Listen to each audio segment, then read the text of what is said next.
एक बार एक बौद्ध भिक्षु और एक युवा भिक्षु दोनों नदी किनारे से चले जा रहे थे।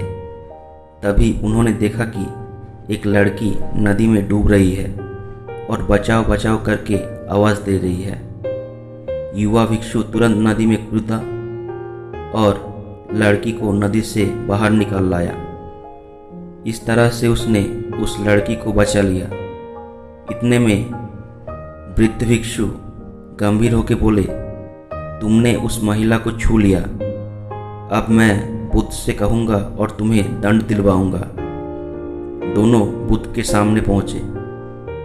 वृद्ध भिक्षु ने कहा, हे बुद्ध, इसको दंड मिलना चाहिए। बुद्ध ने पूछा, क्यों? वृद्ध भिक्षु ने कहा, इस बात का कि इसने लड़की को उठाकर नदी से बाहर रखा, इसने उसे छू लिया, इसका ब्रह्मचर्य नहीं रहा, इसलिए इसे दंड मिलना चाहिए। बुद्ध ने कहा, प्रायश्चित पहले तुम ले लो। मैं किस बात का प्रायश्चित लूं? विस्मय से उस बौद्ध भिक्षु ने कहा। बुद्ध ने कहा, इसने तो उस महिला को उठाकर वहां ही रख दिया, पर तुमने तो उसे अपने मन में उठाकर यहाँ तक ले आए। तुम्हारे मन में अभी भी यही है।